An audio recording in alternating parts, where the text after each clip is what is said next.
ஸ்ரீ மீனாட்சி மைந்தன் YouTube channel நண்பர்களுக்கும் வணக்கம். இந்த நாள் என்ன அமையக்கும் நம்மளுடைய சேனல் நிறைய ஆன்மீக ரீதியான பதிவுகள் பார்த்துட்ருக்கோம். அந்த அடிப்பில் நீங்கள் பார்க்கக்கூடிய பதிவுகள் கோகுலாஷ்டமியோட வரலாறு மற்றும் வழிபாடு முறைகள் நம்ம வந்து பார்க்க போகிறோம். வாங்க வீடியோக்குள்ளே போகலாம்.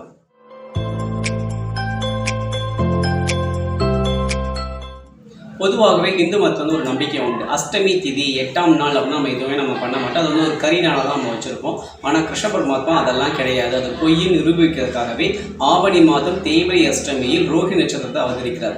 சிறைச்சாலைக்குள்ளே ஒரு குழந்தையாக பிறக்கிறாரு. உலகத்திலேயே சிறைச்சாலையில் பிறந்த குழந்தை வந்து கிருஷ்ண பரமாத்மா மட்டும்தான் பிறக்கிறாரு.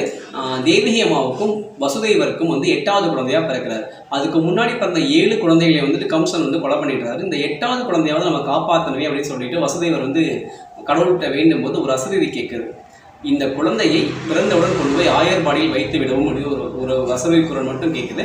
அந்த குரலை கேட்டோடனே வசுதேவருக்கு பயங்கர சந்தோஷம். சரி, நம்ம வந்து அங்கே கொண்டு போய் வச்சலாம்னு முடிவு பண்ணுறாரு. தேவி அம்மாவுக்கு குழந்தை பிறக்குது. கிருஷ்ண பரமாத்மா பிறந்தது அர்த்தஜாமத்தில் ராத்திரியில் தான் பிறக்கிறாரு. அன்றைக்கி நல்ல மழை பெய்யுது. யமுனை ஆற்றங்களில் வெள்ளம் பெருக்கெடுத்து ஓடிட்டு இருக்குது. குழந்தை பிறந்தோடனே குழந்தைய வந்து ஒரு கூடையில் வச்சுட்டு வெளியில் வர சிறைச்சாலைகள் கதவுகளெல்லாம் தானாமே திறந்து கொடுக்கிறது. இவ்வளோ மழையில் இவ்வளோ வெள்ளத்தில் நம்ம வந்து எப்படி குழந்தைய கொண்டு போகணும்னு யோசிக்கும் போது ஆதிசேஷன் வந்து 5 தலை நாகமாக வந்து கிருஷ்ண பரமாத்மா நனையாமல் இருக்க கொடை பிடிச்சிக்கிறார். இப்படியே கொண்டு போய் வசுதேவர் வந்து கொண்டு போய் ஆயர்பாட்டில் வச்சிடுறாரு. ஆயர்பாட்டில் வச்சுட்டு அங்கே இருக்கக்கூடிய யசோதைக்கும் நந்தகோபருக்கும் ஒரு பெண் குழந்தை பிறகு அந்த பெண் குழந்தை வந்து வசுதேவர் வந்து சிறைச்சாலைக்கு எடுத்துகிட்டு வந்துடுறார். அதுக்கப்புறம் பார்த்தீங்கன்னா அங்கே ஆயர்பாடியில் யசோதையின் மகனாக நந்தகோபரின் மகனாக கிருஷ்ண பரமாத்மா படைக்கிறாரு. ஆண்டாள் வந்து அவங்களுடைய பாசுரங்கள் அழகாக பாடியிருப்பாங்க. ஒருத்தி மகனாய் பிறந்து ஒருத்தி மகனாய் வளர்ந்தாய் கண்ணா அப்படின்னு சொல்லிட்டு திருப்பாவையில் பாடியிருப்பாங்க. அப்படி தான் வளர்றாரு. இந்த கிருஷ்ண பரமாத்மா எவ்வளோ அற்புதமான தெய்வம் அப்படின்னா தன் கண்ணாலே இந்த உலகத்தை காக்கக்கூடிய அது அற்புதமான தெய்வம். இவருக்கு என்னெல்லாம் பிடிக்கும், இந்த மனுஷனுக்கு பிடிக்காத எதுவுமே கிடையாது. இந்த மனுஷனுக்கு உலகத்தில் எல்லாம் பிடிக்கும். அத்தனை சூட்சங்களின் தன்னுள் அடக்கிய அற்புதமான ஒரு தெய்வம் இந்த தெய்வம். மும்மூர்த்திகளின் காக்கும் கடவுளாக இருக்கக்கூடிய கிருஷ்ண பரமாத்மா.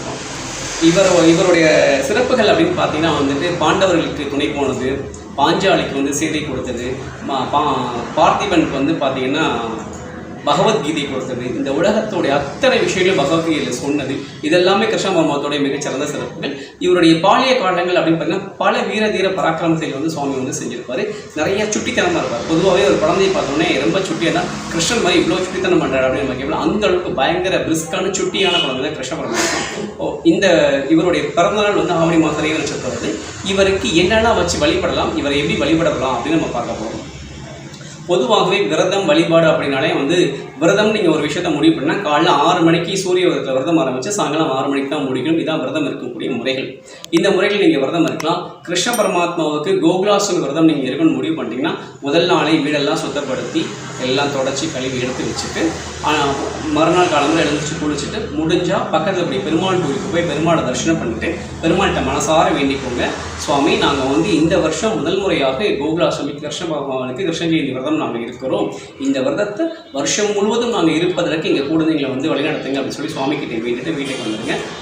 முடிஞ்சவங்க முழுமையாக உபவாசம் வந்து சாப்பிடாமல் இருக்கலாம். முடியாதவங்க நாங்கள் வந்து நோயாளிங்க, நாங்கள் வந்து மருந்து மாத்திரைலாம் எடுத்துக்கிறோம்ப்பா, எங்களால் பசி அடக்க முடியாதுன்னு சொல்லுவாங்க. பால் பழங்கள் எடுத்துக்கலாம், லெமன் ஜூஸ் அந்த மாதிரி ஜூஸ் ஐட்டம் எடுத்துக்கலாம், தண்ணி எடுத்துக்கலாம். ரொம்ப முடியாதவங்க அந்த மாதிரிலாம் எடுத்துக்கலாம். இதெல்லாம் முடிச்சதுக்கப்புறம் உங்களுடைய பூஜை முறை அன்றைக்கி சாயங்காலம் பூஜை ஆரம்பிக்கிறதுக்கு முன்னாடி வாசல் படியில் கண்டிப்பாக கிருஷ்ணருடைய பாதம் வரையணும். அந்த பாதம் வரையணும் அப்படின்னு கேட்டிங்கன்னா பச்சரிசி மாவை வந்து கரைச்சிட்டு அதில் வச்சு பாதம் வரையலாம். இல்லை ஒரு சில பேர் குழந்தைகளோட கால் அதில் ஒன்று குழந்தைகள் வந்து நடக்க வைப்பாங்க. அதுவும் நம்ம பண்ணால் நம்ம வசதிக்கு ஏற்ப அதை பண்ணிக்கலாம்.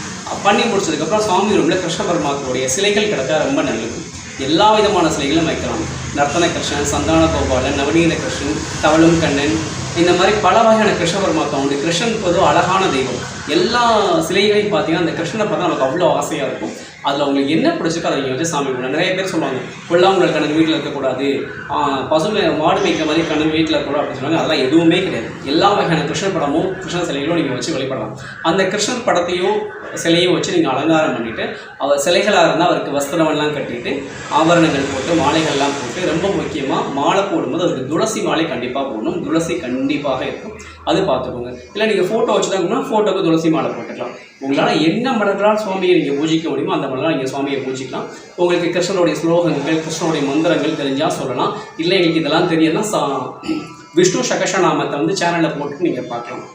அது ஓடிட்டு இருக்கும்போது நீங்கள் தூபதி பண்ணிக்கலாம், நீங்கள் வந்து பூஜைலாம் பண்ணிக்கலாம். உங்களுக்கு என்னெல்லாம் வேணுமோ அதெல்லாம் கிருஷ்ணர்கிட்ட கேட்கலாம். இவருக்கு என்னெல்லாம் நெய்வேத்தியம் வைக்கலாம் அப்படின்னு கேட்டால் எல்லாமே வைக்கலாம். இப்போ எல்லாமே நிறைய நம்ம வைக்கிறோம், சாக்லேட் வைக்கிறோம், போலி வைக்கிறோம், நிறைய நெய்வேத்தியங்கள் நம்ம வைக்கலாம்.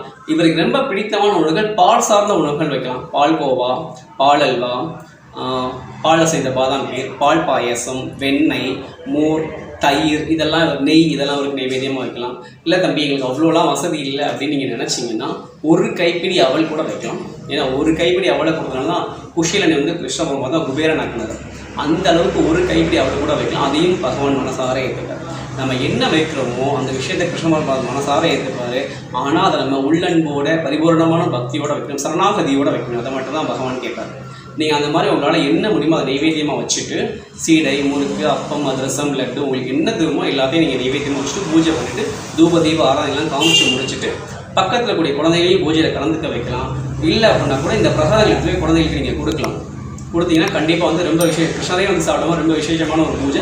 பூஜை முடிஞ்சதுக்கப்புறம் நீங்கள் வழக்கம் போல் உங்களை வேலையில் பார்த்துக்கலாம். இந்த பூஜை யாரெல்லாம் இருக்கலாம் அப்படின்னு கேட்டிங்கன்னா எல்லாருமே இருக்கலாம். குறிப்பாக குழந்தை இல்லாத தம்பதிகள் இருக்கலாம். இந்த விரதம் ஒரு வருஷம் இருந்தீங்கன்னா அடுத்த வருஷம் சந்தான கிருஷ்ணன் ஒரு குழந்தையாக வருவார். அவங்க இருக்கலாம். கல்யாணத்துக்காக விரதம் இருக்கலாம், தொழில் வளர்ச்சிக்காக விரதம் இருக்கலாம், சொந்த வீடு கட்டுறதுக்காக விரதம் இருக்கலாம். கல்வியில் சிறந்து விளங்க கிருஷ்ணனை வந்து, ஏன்னா கிருஷ்ணன் வந்து அதி புத்திசாலி. அவரை மாதிரி ஒரு குழந்தை அப்படின்னா கிருஷ்ணனை வந்து நம்ம இறுக்கி பிடிச்சி விரதம் வந்துருக்கலாம். அது இருக்கலாம். இந்த விரதம் இருந்ததுக்கப்புறம் உங்களுக்கு இதெல்லாம் கிடைக்கும். இதெல்லாம் கிருஷ்ண பரமாத்மா கொடுப்பார். பொதுவாகவே கிருஷ்ண பரமாத்மா விரதம் அப்படின்றது பார்த்தீங்கன்னா விரதம் இருக்கும்போது நமக்கு வந்து புத்தி சாதுரியம், அது போக புத்திசாலித்தனம், இது எல்லாமே கிடைக்கும். ஏன்னா கிருஷ்ணன் வந்து அவ்வளோ அற்புதமான புத்திசாலி. உலகத்தில் அவரை மாதிரி ஒரு புத்திசாலி யாருமே கிடையாது. உலகத்தின் அத்தனை சூட்சமங்களையும் தன்னூர் அடைக்க அற்புதமான தெய்வம் கிருஷ்ணன். இந்த விரதத்தை வந்து வாழ்க்கையில் நம்ம எல்லா இடங்களும் கிடைக்கட்டும் அப்படின்னு சொல்லி நம்ம கிருஷ்ண பரமாத்மா வேண்டிக்கலாம். மீனாட்சி நியூட்ரிஷனை சப்ஸ்கிரைப் பண்ணிக்கோங்க, லைக் பண்ணுங்கள், கமெண்ட் பண்ணுங்கள், ஷேர் பண்ணுங்கள். மறக்காமல் பக்கத்துடைய பெல் ஐக்கனை கிளிக் பண்ணிக்கோங்க. அப்போ தான் நாங்கள் அடுத்தடுத்து போடக்கூடிய வீடியோஸ் உங்களுக்கு வரும். நன்றி, வணக்கம்.